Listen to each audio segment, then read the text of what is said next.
인자가 올 때에 세상에서 믿음을 보겠느냐. 항상 기도하고 낭망치 말아야 될 것을 저희에게 비유로 하여 가라사대, 어떤 도시에 하나님을 두려워 아니하고 사람을 무시하는 한 재판관이 있는데, 그 도시에 한 과부가 있어 자주 그에게 가서 내 원수에 대한 나의 원한을 풀어주소서 하되, 그가 얼마 동안 듣지 아니하다가 후에 속으로 생각하되, 내가 하나님을 두려워 아니하고 사람을 무시하나 이 과부가 나를 번거롭게 하니 내가 그 원한을 풀어주리라. 그렇지 않으면 늘 와서 나를 괴롭게 하리라 하였느니라. 주께서 또 가라사대, 불의한 재판관은 말한 것을 들으라. 하물며 하나님께서 그 밤낮 부르짖는 택하신 자들의 원한을 풀어주지 아니하시겠느냐. 저희에게 오래 참으시겠느냐. 내가 너희에게 이르노니 속히 그 원한을 풀어주시리라. 그러나 인자가 올 때에 세상에서 믿음을 보겠느냐 하시니라. 아멘. 이 말씀을 어떤 이들은 하나님께 떼쓰는 기도를 하면 하나님이 다 들어주신다라고 적용을 한다. 그래서 본인의 필요와 요구를 주구장창 악쓰며 기도를 한다. 들어주실 것을 믿으며. 그러나 이 말씀 초반에 항상 기도하고 낭망하지 말아야 될 것의 본질이 무엇인가는 바로 앞 누가복음 17장 20절 이후의 내용을 보면 알 수 있다. 뭐든지 때를 쓰면 들어주신다는 내용이 아니고, 마지막 때에 주님이 오시는 때 종말에 겪게 될 필연적 고통에 대하여 자신의 백성들이 고통 중에 드리는 애절한 기도를 끝내 들어두시는 하나님을 말하고 있는 것이다. 종말에 겪게 될 필연적 고통. 당신은 그것이 어떤 것인지 상상해 보았는가? 얼마 전 도시가스가 끊어져 며칠 동안 불편을 겪은 적이 있었다.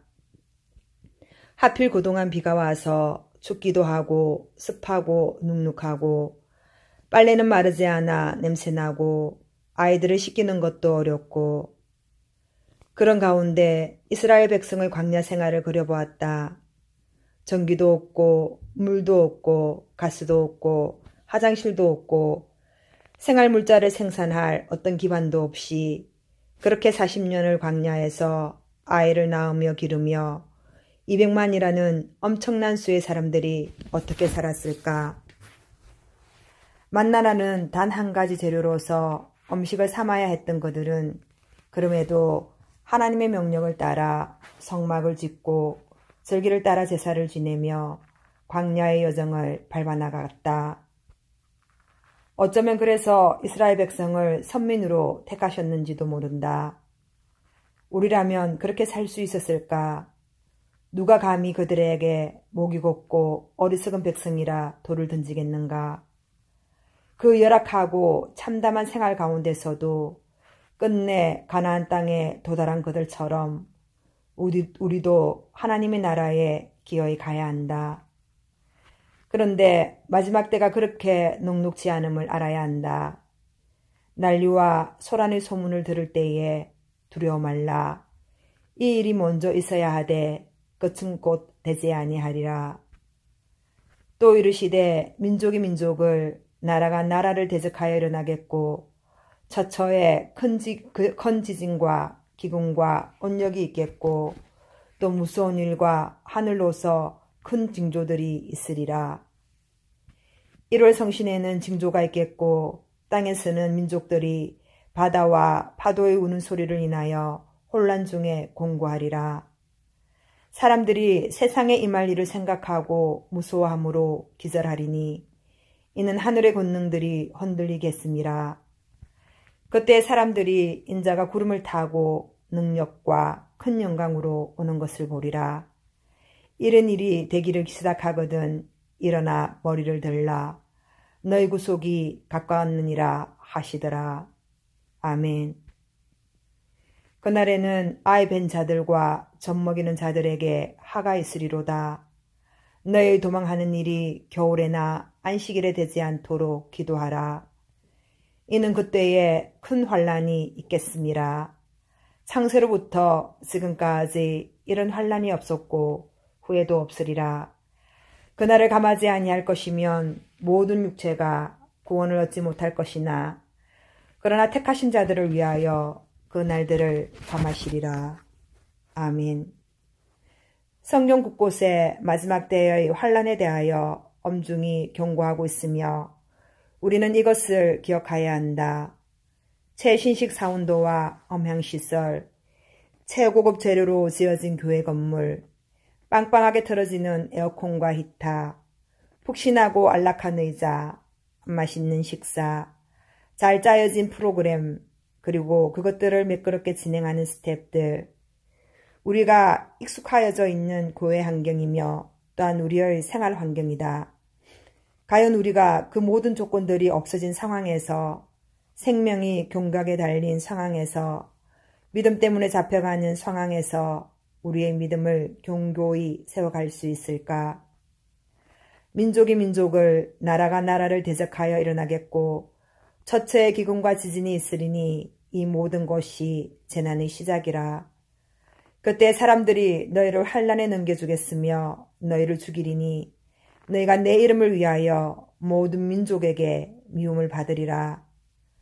그때에 많은 사람이 시험에 빠져 서로 잡아주고 서로 미워하겠으며 과학으로도 의학으로도 하나님의 계획과 마지막 때의 도래를 막을 수 없다. 그렇다면 우리는 핑크빛 한상에서 깨어나야 하지 않을까? 우리가 그렇게 힘들어 모으는 재산이 우리의 영혼을 구원할 수 있겠으며 우리의 지식과 사회적 지위와 권력이 마지막 때의 환란을 감할 수 있겠는가?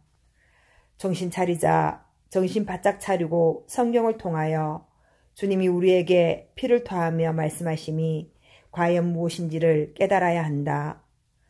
주님께서는 왜 인자가 올 때에 세상에서 믿음을 보겠느냐라고 말씀하셨을까? 그것은 마지막 때에 우리의 믿음을 지키는 것이 그렇게 어렵다는 것을 반증하는 것이다. 무화과 나무와 모든 나무를 보라. 삭이 나면 너희가 보고 여름이 가까운 줄을 자연히 아나니 이와 같이 너희가 이런 일이 일어나는 것을 보거든 하나님의 나라가 가까운 줄을 알라. 내가 진실로 너희에게 말하노니 이 세대가 지나가기 전에 모든 일이 다 이루리라. 천지는 없어지겠으나 내 말은 없어지지 아니하리라. 너희는 스스로 조심하라.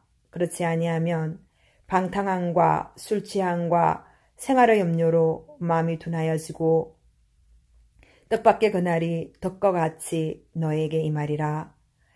이날은 온 지구상에 가하는 모든 사람에게 임하리라.